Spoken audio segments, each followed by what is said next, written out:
my friend. Welcome back to another episode here on the Fit Father Project and Fit Mother Project podcast. This is Dr. Anthony Balduzzi, and today's episode is special because we're going to be doing a Halloween episode today because it's the time of the year. And when people think of Halloween, one of the first things we think about are costumes and candy. And I want to really focus and zoom in on the candy part because I think it's something that trips people up every single year. There's a lot of candy floating around. It derails people's progress. And specifically, I want to share a couple tips, strategies, tricks, if you will, that will enable you to enjoy candy without gaining fat. And this comes down to understanding some physiology about how our bodies works and how we can actually use this to our advantage. So to get right into this, because time is of the essence, our bodies store carbohydrates in the form of glycogen. So glycogen is the storage form of glucose, and we store carbohydrates in our muscles and in our liver. And the reason our bodies do this is that we have a readily available source of energy that we can tap into when we're exercising and moving. And this stored glycogen in our liver helps keep our blood sugar stable. And then when we exercise and are doing specific activities, our muscles can use the stored glycogen to fuel that activity, and that's really important. Now, your body stores roughly around 500 to 600 grams of glycogen, of stored carbohydrate. So let's just say 600 grams of stored carbohydrate for this example.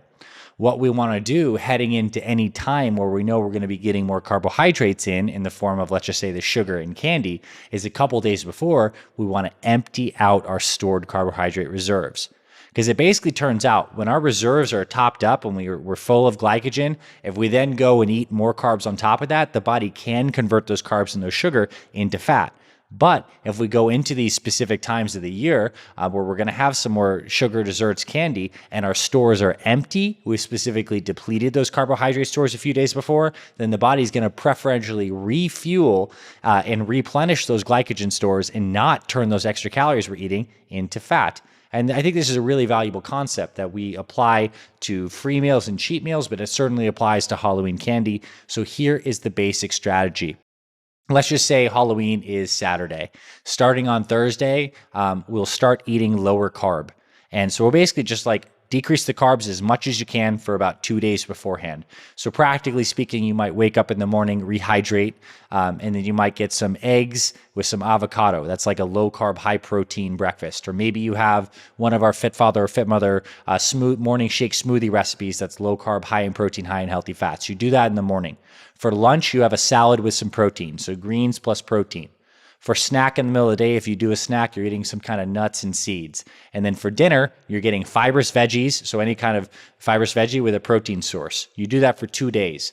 And what that's going to do is you're eating a lower carbohydrate diet on those days, very low carbohydrate. In fact, your body is going to be burning through some of that stored glycogen. And to make this whole strategy more effective, we want to make sure that we're exercising on all of these days leading up. I would exercise almost every single day leading up to that. So maybe not even 2 days out, maybe starting 4 days out, get a workout in every day, because as you're exercising, you're burning more of that stored glycogen as well. Paired with a low carb diet, you're emptying those stores out. So day of, it's Halloween, you know your kids are trick-or-treating, you know there's going to be candy floating around the house. You've gotten a workout in that day, absolutely critical, because one of the cool things about exercise is when we exercise, particularly like weightlifting and stuff involving the muscles, it actually turns our muscles into sponges for sugar. It expresses these carbohydrate receptors on the muscles that make the muscles very sensitive to incoming sugar so that the body can actually take that sugar and store it as glycogen to replenish. So we work out the day of, we drink lots of water, and we eat that low carbohydrate meals going up into it. Now, if you know, let's just say for the example of candy, it's going to be something that's going to be around the house late at night. But let's say this were some kind of holiday office party and they had desserts. You'd want to make sure that heading into that, you've had at least a meal somewhere between 2 hours ahead of time, because where a lot of people make a lot of bad decisions is you go into these situations starving. So I would make sure there was some protein and veggies in my body at least 2 hours before I would encounter any kind of dessert or candy. The reason that's good is, again, it gives you a little satiety, gives you some energy. It's not going to make you as hungry for these kinds of things. But you also have strategically emptied out your glycogen stores, so you go to this time and you can basically eat what you want during that time. So let's just say you go to absolute town and you eat half of your kids' trick-or-treat candy and you get 500 grams of sugar, Okay, that's an insane amount of sugar. It's probably not great for your health, but it's just one day. And your body can take those extra sugars, restore them as glycogen, and a lot of that stuff's just going to be burned off. Your metabolic rate will increase because you're getting in such an influx of carbohydrates. And there actually are some legitimate health benefits to getting sugar spikes once in a while. It can actually increase this hormone leptin that improves your metabolism, improves your fat burning, and decreases your hunger. So leptin is very sensitive to big increases in carbohydrate, and especially because you went low carb going into this, that little spike's going to be okay. So you have the candy on Halloween night. One of the key things now to make sure you don't trip up is to actually just throw the rest of it out. Where people get in trouble is not eating a lot of candy in one sitting. It's keeping candy around so that you're constantly drip eating it a little bit every day for the coming weeks and months until it's gone. That is terrible. We don't want constant exposure to sugar. The key point here is that an episodic exposure to sugar, whether it's you're having a dessert or you're having candy once in a while that we've prepped for, totally fine for the physiology. But keeping that in the system day in and day out with continuous exposure, definitely not good. So behaviorally speaking, eat the candy that night, throw it out the next day. So you just had a bunch of candy that night. What do you do the next day? Well, you wake up and you keep the hydration as a target.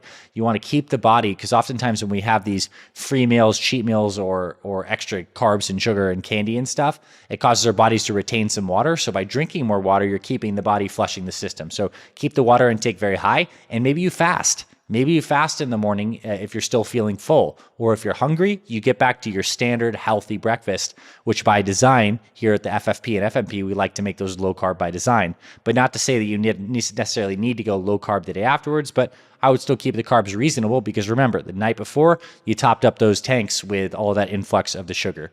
So I guess the key thing here is, look, we need to enjoy our lives. We need to participate in the different seasons of events that come. If you're not into candy, you don't have to eat any of this, but I think this strategy is valuable. The next time you're heading into something where you know you're going to be eating more food than normal, particularly more sugars and carbohydrates, empty the tank out on the way in, couple days of low carb, exercise every day leading up, increase the water, and then when you do have those carbohydrates, your body will process them much better, store them as glycogen, and then you get back on the routine the next day. This is one of the myriad of simple tools and strategies we give our Fit Father and Fit Mother program members, because when you understand simple stuff like this, you now have a tool that you can deploy every year. Every single time one of these events come up. So let's just say it's 4th of July in the United States, and you know you want to go ahead, eat a couple hot dogs and burgers because you just feel like it and you enjoy that. Well, maybe you've done a little prep a couple days ahead of time. Maybe you fasted on the way in on that day. Maybe you got a workout in to keep the tank a little more empty. And then that calorie surge actually has some benefits for you. It's not just a cost. So I hope you found this little tip valuable. Happy Halloween to you and your family. I hope you have a safe and happy and hopefully healthy Halloween. Throw that candy out the next day. Don't fall into that trap, and let's keep you healthy over the holidays. Thanks for tuning in, my friend. I hope you enjoyed this small episode of Dr. A Talks.